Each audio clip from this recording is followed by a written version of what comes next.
Hello, everyone. I'm Jean-Claude and welcome to today's very special report.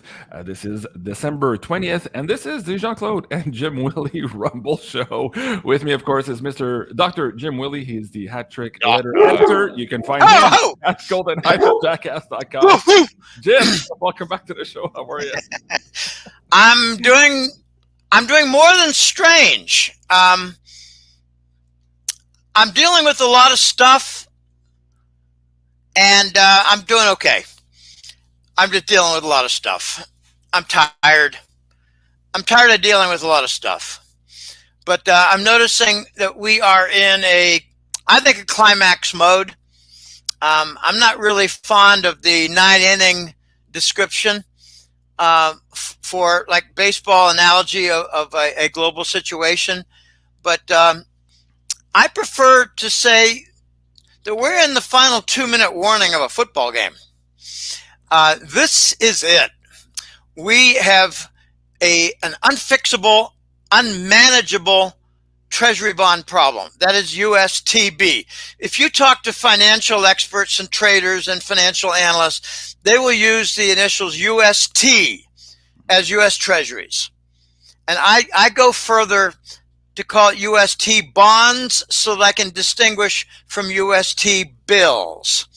The bills are like 2 years maturity and less, and the bonds I call 10 and 30 year. Officially, it's not a bond, the 10-year, but when Greenspan pretty much blotted out the 30-year and focused entirely on the 10-year, I began to call it a treasury bond. It's the long-term treasuries, and therefore I call it UST bond. Okay, we're in an unfixable situation here, and we're facing, I think, the doorstep. I think we've already walked through the doorstep. We're in the vestibule for an inflationary depression.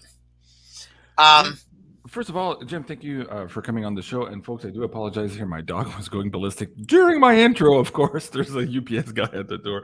It might happen again during the show. So Jim, please just take the reins there if you see. Oh, I love dogs. I like their barking too. My big attack dog wanted to eat the poor UPS guy. Jim, first of all, we're simulcasting on YouTube, Twitter, and Rumble today. I want to take the first 5 minutes here just to kind of take stock, I guess, with the audience members and to be on our best behavior here while we're still on YouTube. And I want to mention to the YouTube audience that we are going to move over here to the Rumble feed for the full no holds barred conversation here in just a minute. Thank you for that intro, and I agree with you. In terms of the fuse being lit, and I think we're at that doorstep now. We've probably crossed the threshold, so to speak. What are the maybe 2 or 3 main items that you're looking at on your radar that suggest that we have indeed crossed through that threshold? Are you talking about perhaps the UAE dropping dollar for oil sales in the last couple of weeks? Are you talking about the fact that we have a list of 170 so associates coming up here that was just ruled yesterday in terms of the Epstein Island stuff? What makes you think right now that we're at that critical point? Well, if I had to pick 3, and I jot them down quickly at the top of my head, because I know probably 10 events that are critical. The first is that the United States government has to fund in the next 12 months $7 trillion in treasuries that are maturing. Because in the past, we could not sell 10-year treasury bonds.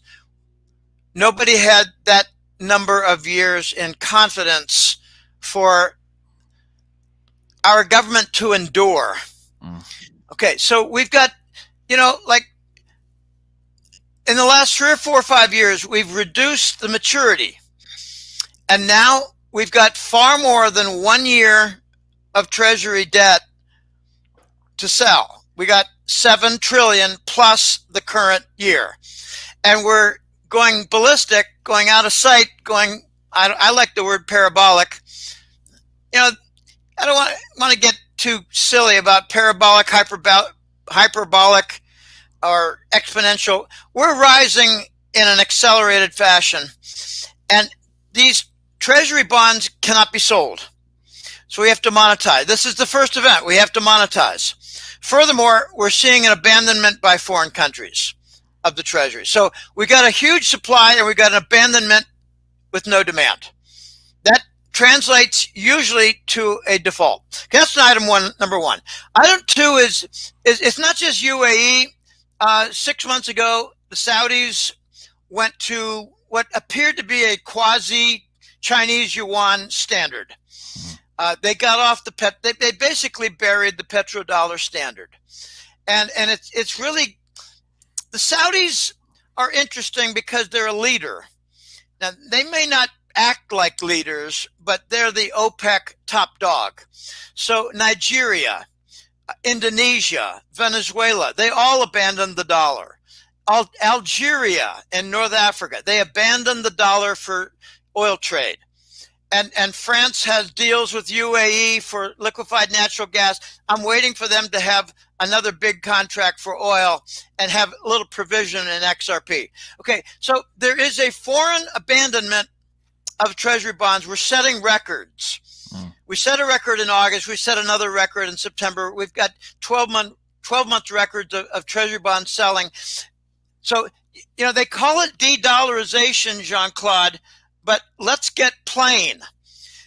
Countries are abandoning the dollar standard for monetary and trade purposes, and they're going to a gold standard.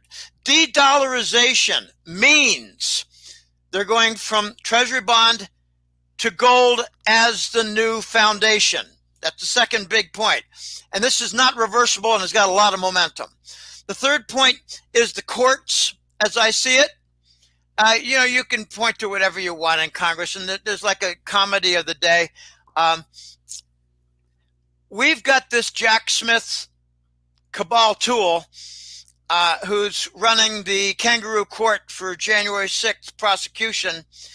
They're trying to hang something on Trump so that he can't be on a ballot. He's not been found guilty of any insurrection charges, yet the Colorado Supreme Court took him off the ballot due to the insurrection clause.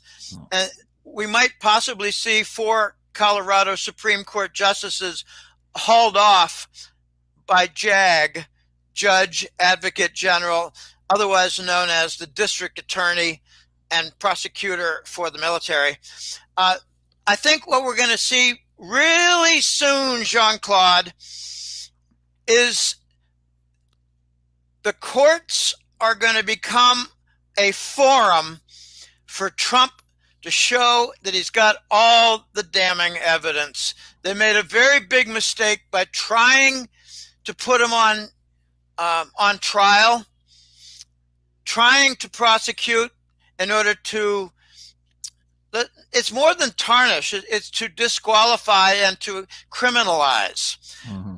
Okay, Obama did absolutely horrible, irreversible damage. And to our court system, to our military, and to our security agencies to sit atop the judicial, executive, and legislative branches.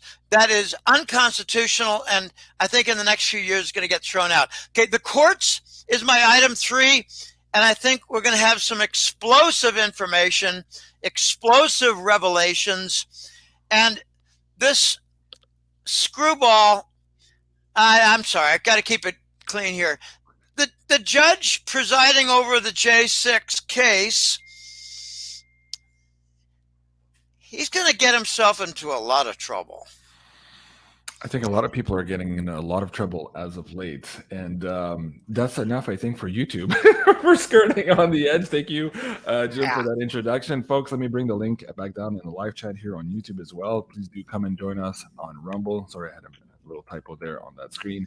You can also join us live on our Twitter. If for some reason Rumble is not working for you, I understand they're still having glitches with some of their distributed server infrastructure. So if you're having trouble opening the Rumble feed, go to our Twitter as well. And of course, the episode will be available later on replay. So let me just disconnect now from the YouTube feed.